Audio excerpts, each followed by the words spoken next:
तुमचं आमचं हक्काचं न्यूज चॅनल म्हणजेच विश्व विशाल न्यूज चॅनल. आजच चॅनलला लाईक करा, शेअर करा आणि सबस्क्राईब करा. नमस्कार आणि स्वागत आहे आपल्या सर्वांचं विश्व विशाल न्यूज मध्ये. मी विशाल जगदाळे आपल्यासाठी वेगवेगळ्या मुलाखती, वेगवेगळे व्यक्तिमत्व नेहमीच घेऊन येत असतो. आज देखील आपल्या बरोबर असंच एक वेगळं व्यक्तिमत्व असणार आहे आणि धाराशिव येथे इरा इंटरनॅशनल स्कूल आहे आणि इरा इंटरनॅशनल स्कूल हे या शाळेने खूप कमी वेळामध्ये अतिशय उंच अशी भरारी घेतलेली आहे आणि या संदर्भात चर्चा करण्यासाठी आपल्या बरोबर आहेत श्री अक्षय गुजर सर, जे की इरा इंटरनॅशनल स्कूलचे डायरेक्टर आहेत. सर, तुमचं विश्व विशाल न्यूज मध्ये खूप खूप स्वागत आहे. धन्यवाद. सर, मला हा प्रश्न तुम्हाला विचारायला आवडेल की आपण धाराशिव सारख्या शहरामध्ये इरा इंटरनॅशनल स्कूलची स्थापना केलेली आहे आणि कशा पद्धतीने तुम्हाला प्रतिसाद मिळत आहे? खऱ्या अर्थाने जर विचार केला तर शाळा कुठं स्थापन करायची येथून आमची सुरुवात झाली होती आधी तर. परंतु महाराष्ट्राची आणि शिक्षणाची पद्धती आपण पाहता या परिसरामध्ये मला खऱ्या अर्थाने गरज वाटली की बाबा आपण या ठिकाणात जाऊन आपण आपल्या शाळेचा प्रचार आणि प्रसार करणं गरजेचं आहे. कारण की ज्या गोष्टी शाळेच्या माध्यमातून आपल्याला विद्यार्थ्यांना पालकांपर्यंत पोहोचवायच्या आहेत त्या मला तरी असं वाटतं की त्या पोहोचवल्या जात नाहीत. त्याच्यामुळे आपण काहीतरी एक हालचाल केली पाहिजे म्हणून आम्ही मुद्दामहून ही शाळा धाराशिव परिसरामध्ये स्थापन केली. आणि सुरुवातीच्या काळामध्ये अडचणी निर्माण झाल्या. आता कोणत्याही ठिकाणी आपल्याला नवीन सुरुवात करायची म्हटल्यावर अडचण निर्माण होतातच निश्चित स्वरूपाने. परंतु तरी पण त्या अडचणींवर मात करत करत आता हे आमचं या वर्षी शाळेचं दुसरं वर्ष आहे आणि या दुसऱ्या वर्षामध्ये पदार्पण करताना शाळेबद्दलची पॉझिटिव्हिटी जी समाजामध्ये पसरलेली आहे धाराशिव परिसरामध्ये आणि आजूबाजूचे खेडेगाव आहेत, प्रत्येक खेडेगावात जी पॉझिटिव्हिटी पसरलेली आहे त्याचं खऱ्या अर्थाने आम्हाला देखील कौतुक आहे. कारण की पालकांना इच्छित असं गोष्ट या माध्यमातून शाळेच्या माध्यमातून आपण देत आहोत, जी खऱ्या अर्थाने शिक्षण देण्याची आवश्यकता आहे आणि ज्या कमीत कमी आणि जास्तीत जास्त पालकांपर्यंत आपण आतापर्यंत पोहोचलो गेलेलो आहोत ते सगळे जे पालक आहेत त्यांना मुलांचा वैयक्तिक विकास होणं गरजेचं आहे आणि ती सगळी वैयक्तिक विकासाची जी साधनं आहेत ती आपली शाळा पुरवत आहे. बरोबर आहे. विकासात्मक शिक्षण देण्याचा तुम्ही प्रयत्न करत आहात. तुम्ही तुमच्या शाळेचं वैशिष्ट्य काय सांगाल आणि वेगळेपण काय सांगाल, जेणेकरून की आपल्या शाळेमध्ये विद्यार्थ्यांनी प्रवेश घ्यावा आणि पालकांनी पण आपल्याकडे उत्स्फूर्तपणे आपल्याकडे प्रवेश घेण्यासाठी यावं, यासाठी तुमचं वेगळेपण आणि वैशिष्ट्य काय सांगता येईल? नक्कीच, नक्कीच. जर पाहायला गेलं ना कोणत्याही ठिकाणी आपण ऍडमिशनला गेलो ना तर हाच प्रश्न असतो की बाबा तुमच्याकडे विशेष असं काय आहे. आणि खऱ्या अर्थाने आमच्याकडे विशेष अशी गोष्ट आहे ती म्हणजे जर साधारण कोणतीही जर शाळा पाहिली तर त्यांचा कल फक्त असतो तो म्हणजे नाही का जी ठराविक शिक्षण पद्धती त्यांनी शासनाने राबवलेली आहे ती ठराविक शिक्षण पद्धती द्यायची. त्याच्या व्यतिरिक्त मुलांकडून फक्त शिक्षण पद्धतीमध्ये जे काही राबवलेले जे ऍक्टिव्हिटी आहेत त्या त्यांना आपण देत असतो. परंतु आपल्या शाळेमध्ये त्या ऍक्टिव्हिटी ज्या आहेत जसं की योगा असेल, कराटे असेल, म्युझिक असेल, डान्स असेल, आर्ट अँड क्राफ्ट असेल, ड्रॉइंग असेल आणि याच्याही व्यतिरिक्त विशेष अशी ऍक्टिव्हिटी म्हणजे स्पिरिच्युअलिटी म्हणजे आध्यात्मिक शिक्षण आपण या शाळेतून देतो. जर साधारण एखाद्या कोणत्याही विद्यार्थ्याला जर आध्यात्मिक शिक्षण घ्यायचं असेल तर आपल्या महाराष्ट्रामध्ये पंढरपूर, आळंदी असे जे धार्मिक स्थळ आहेत त्या ठिकाणी जाऊन शिक्षण घ्यावं लागतं.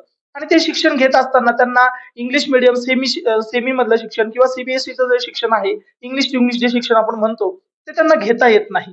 कारण की त्यांना जर ते शिक्षण घ्यायला गेलात तर तुम्हाला आध्यात्मिक शिक्षण घेता येत नाही आणि आध्यात्मिक शिक्षण घ्यायला गेलात तर ते शिक्षण घेता येत नाही. तर ते दोन्हीचीही सांगड घालून आपण या ठिकाणी काही उपक्रम राबवत आहोत की आपल्याला विद्यार्थ्यांना सीबीएसई मधलं इंग्लिश टू इंग्लिश शिक्षणही देण्यात यावं आणि आपला विद्यार्थी तो आपल्या आध्यात्मिक जे संशोधन आतापर्यंत संतांनी महांतांनी केलेलं आहे त्याच्याशीही तो कनेक्ट राहावं. म्हणजे आपण आपल्या संस्कृतीशी कनेक्ट राहतो आणि दुसरी गोष्ट म्हणजे आपण ह्या व्यावहारिक जीवनामध्ये कसं चालायचं याचंही ज्ञान प्राप्त करतो. म्हणजे असं म्हणता येईल की तुम्ही विद्यार्थी सर्वगुण संपन्न कसा होईल हे करण्यासाठी तुम्ही प्रयत्न करत आहात. आणि मला एक सांगा की आपल्याकडं कोणत्या वर्गाचे ऍडमिशन्स असतात आणि कितवी ते कितवी पर्यंत शाळा आहे आपल्याकडं? आपल्याकडे ना पाहायला गेलं तर प्ले ग्रुप पासून ते 7th स्टँडर्ड पर्यंत आपली शाळा सध्या चालू आहे. आपल्याला शाळेची मान्यता ही 12वी पर्यंत आहे.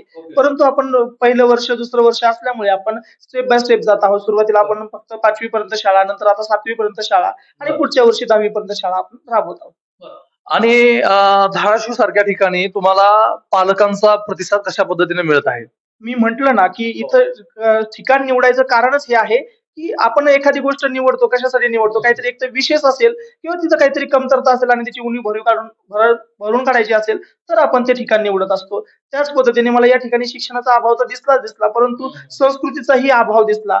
वारंवार आपण म्हणत असतो की महाराष्ट्रामध्ये मागासलेला जिल्हा कोणता आहे तर धाराशिव जिल्ह्याचं आपण नाव प्रामुख्याने ऐकत असतो. तर हे असं न होता तर शिक्षणाचा अधिकार, संस्कृतीमध्ये पुढे जाण्याचा अधिकार आणि नोहे नोहे आपला विचार, आपली संस्कृती आणि आपलं आचरण सुधारवण्याचा अधिकार प्रत्येक ठिकाणच्या व्यक्तीला आहे आणि तो इथल्या व्यक्तीलाही आहे.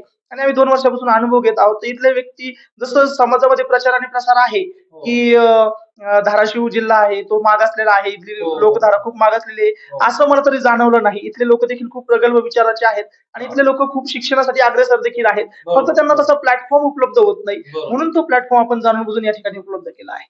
तर अतिशय छान सर. तर मला तुम्हाला एक वेगळा प्रश्न विचारायचा आहे.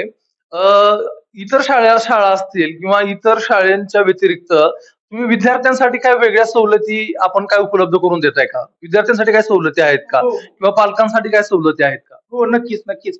म्हणजे आम्हाला सुरुवातीच्या वर्षामध्ये जी अडचण आली ना, ती म्हणजे हीच होती, की आम्ही खेडेगावामध्ये जाऊन ॲडमिशनसाठी प्रोसेस करण्याचा प्रयत्न केला. तर त्यांच्या पालकांचा विषय असा होता, की बाबा आमची ऐपत नाहीये, आम्ही पैसे भरू शकत नाहीयेत किंवा बाबा आम्ही आमच्या मुलांना एवढ्या लांब शाळेमध्ये टाकूही शकत नाहीये किंवा नाही का तुमची शाळा जी आहे ती शहरातली आहे, सीबीएसई स्कूल आहे, त्याच्यामुळे तुमची फीस आम्हाला परवडत नाहीये.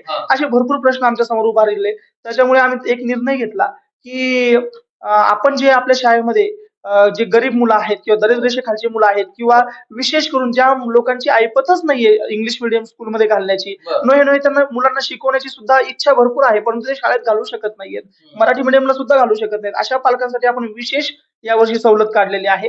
ते म्हणजे त्यांना शैक्षणिक फीसमध्ये तर सवलत आहेतच आहे, परंतु त्यांना या ठिकाणी आपण राहण्याची आणि नाही का खाण्याची सुद्धा व्यवस्था आपण म्हणजे आपण एक निवासी वसतिगृह ज्या पद्धतीने आपण म्हणतो ना, त्या पद्धतीने देखील आपण या ठिकाणी सुरुवात केलेली आहे. आणि याच वर्षी आम्ही विशेष करून जे हुशार विद्यार्थी आहेत, त्या हुशार विद्यार्थ्यांना म्हणजे भलेही त्यांची ऐपत जास्त असू द्या, पैसे भरण्याची ताकद असू द्या, तरी पण जर ते हुशार विद्यार्थी असतील, तर त्या हुशार विद्यार्थ्याला देखील आपण नाही का 25% म्हणजे 25% आपण फीसमध्ये सवलत केलेली आहे, जी की महाराष्ट्रामध्ये कोणत्याही शाळेमध्ये केलेली नाहीये. आणि त्याच्या व्यतिरिक्त अजून ऑल इंडिया एज्युकेशनल रिसर्च अकॅडमीच्या अंतर्गत विविध शाळांमध्ये नाही का मुलींसाठी नाही का 50% सवलत राबवल्या गेलेली आहे. त्यामध्ये विशेष करून आपली धाराशिव मधली ही एकमेव शाळा आहे, की ज्या ठिकाणी आपण ती सवलत राबवत आहोत, की मुलींना शिक्षण घेण्यामध्ये अडचण निर्माण होऊ नये आणि भविष्यामध्ये देखील 10वी-12वी पर्यंत त्यांचं शिक्षण जे आहे ते कमी खर्चामध्ये व्हावं. म्हणून आपण यावर्षी मुलींसाठी 50% शालेय फीसमध्ये डिस्काउंट आपण यावर्षी केलेला आहे. खरं तर सर तुम्ही अतिशय छान असं मार्गदर्शन केलेलं आहे. अतिशय छान असा उपक्रम इरा इंटरनॅशनल स्कूलच्या माध्यमातून आपण राबवलेला आहे. सर आपण आपल्या प्रेक्षकांसाठी आपला पत्ता सांगावा आणि ज्यांना ऍडमिशन घ्यायचं आहे त्यांच्यासाठी आपला कॉन्टॅक्ट नंबर देखील सांगावा, विद्यार्थ्यांसाठी आणि पालकांसाठी. मला एवढंच सांगायला आवडेल, की आपण विद्यार्थ्यांना कोणत्याही शाळेमध्ये टाकतो, तर त्यावेळेस आपल्याला जे अपेक्षित आहे ते त्यांना मिळावं आणि मुलांचा सर्वांगीण विकास व्हावा. सर्वांगीण म्हणजे मानसिक असेल, शारीरिक असेल, आर्थिक असेल, सामाजिक असेल आणि आध्यात्मिक देखील हा विकास होणं गरजेचं आहे. त्याच्यामुळे आपण विविध उपक्रम राबवतोच. वर्षभरामध्ये जेवढे काही आपले नाही का संस्कृतीशी रिलेटेड जेवढे काही सण वगैरे आहेत, त्याचे आपण साजरे करतोच आणि जे महान महात्मे आहेत, सामाजिक थोर विचारवंत आहेत, त्यांच्या देखील आपण प्रत्येक कार्यक्रमाचा अवलंबून आवर्जून आपण त्यांच्या देखील जयंत्या, पुण्यतिथी आपण साजऱ्या करतो. त्याच्याही व्यतिरिक्त आपण मुलांना जे आर्थिक ज्ञान व्हावं म्हणून नाही का काही असे विशेष उपक्रम राबवतो. जसं की आपण आठवडी बाजार सुद्धा आपण आपल्या शाळेमध्ये राबवतो. की आठवडी बाजार राबवल्यामुळे त्या मुलांना म्हणजे व्यवहाराचं ज्ञान होतं, देवाणघेवाणीचं ज्ञान होतं.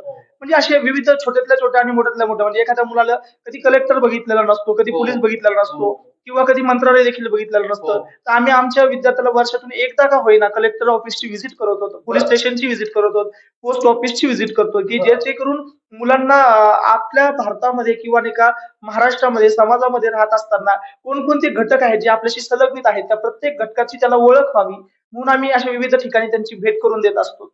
हो सर.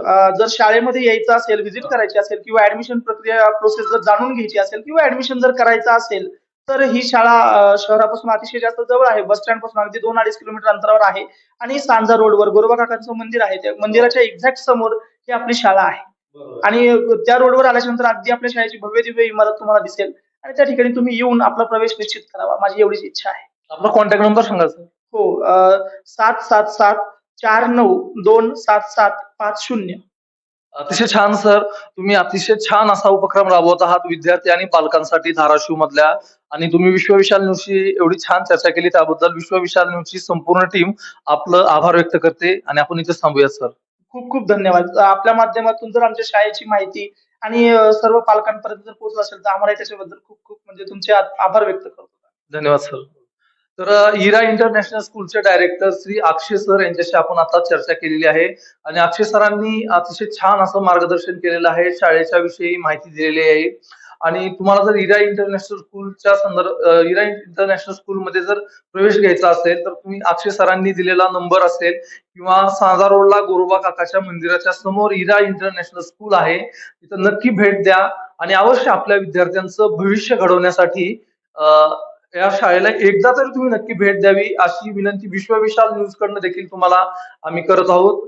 आणि विश्वविशाल न्यूज वरती अशाच नवनवीन बातम्या, असेच वेगवेगळे मान्यवरांशी आपण चर्चा करत राहणार आहोत आणि अशाच बातम्या पाहण्यासाठी, अशाच मुलाखती पाहण्यासाठी तुम्ही विश्वविशाल न्यूजला नक्की सबस्क्राईब करून बेल आयकॉनला क्लिक करा. त्याचबरोबर तुम्ही जर हा व्हिडिओ फेसबुक पेजला पाहत असाल तर विश्वविशाल न्यूजचं फेसबुक पेज देखील नक्की फॉलो करा.